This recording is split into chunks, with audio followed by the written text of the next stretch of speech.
I've purchased lots of games in my life, and I'm not always satisfied with what I get. Today, I'm going to be looking at 5 games that I regret buying over the years. All of the games on this list reviewed fairly well, so there's probably going to be one in here that you like. I'm not saying these are bad games, I'm just saying that I shouldn't have bought them when I did.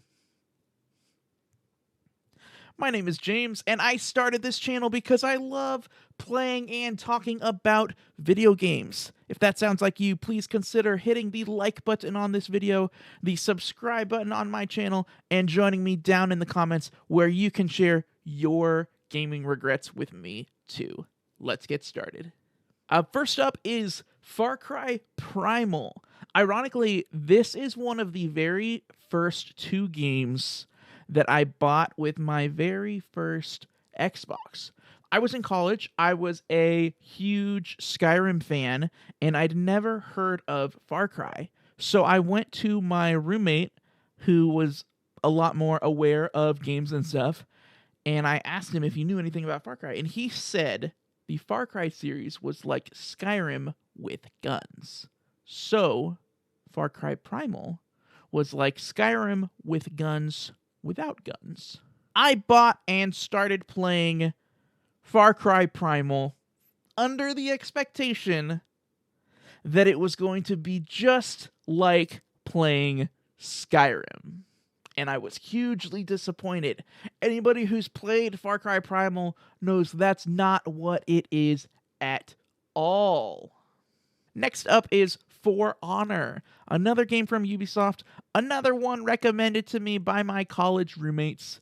2 of my roommates in college bought For Honor right when it came out, and I watched them play a little bit of it, and it looked pretty cool. They convinced me that I should get the game too, and that the 3 of us would be able to play together, since we lived together. I went to Target to buy the game, and a Target employee said to me, Ubisoft always releases lots of post-launch content for their stuff. You should consider getting the Gold Edition so that you get everything right when it comes out.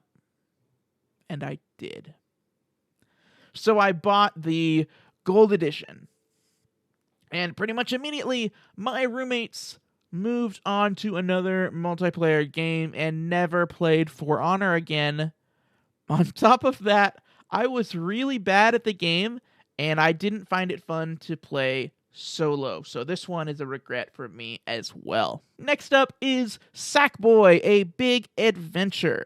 This is one that I feel like I might get a little bit of backlash for. The previous 2 games on this list are games that I bought with unrealistic expectations. This is the only game on the entire list that I really knew what it was going into it, and I just didn't like it. I got swept up in the hype of the PS5. I had just gotten a PS5 pre-order, and the guy at GameStop told me, like, hey, you should pre-order this game. It looks really good. And it was just not for me. I was super disappointed.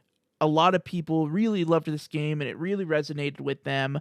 It gets recognized as being a great platformer, and personally, I just really didn't find it to be fun. This is the most recent game on this list, and it's partially responsible for the reason that I avoid pre-ordering games now. Next up is Red Dead Redemption 2, and before you get upset, hear me out. I pre-ordered Red Dead Redemption 2 when it came out in October of 2018, over 3.5 years ago. I paid full price for it, and I still haven't even started it. Today, you can easily find it for about $20.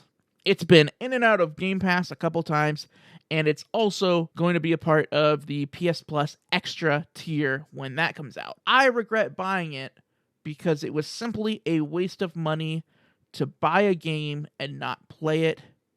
It has nothing to do with the actual game and everything to do with me buying games when I'm not ready to play them. The next one is a big one. The entire Xenoblade Chronicles series. Everything that I said about Red Dead Redemption 2 is the exact same for the entire Xenoblade Chronicles series. Starting with Xenoblade Chronicles X on Wii U, all the way to Xenoblade Chronicles 2 and Xenoblade Chronicles Definitive Edition on Switch. I keep hearing really good things about these games, and I just keep buying them. I bought Xenoblade Chronicles X on Wii U, didn't play it for a little bit. By the time the Switch rolled out, I didn't really want to take out my Wii U anymore, and I'd also heard that it's one of the weaker games in the series. Then I bought Xenoblade Chronicles 2 when it came out on Switch in 2017, but I didn't want to start that one because I had never played the first Xenoblade Chronicles on Wii, a game that is very hard to find.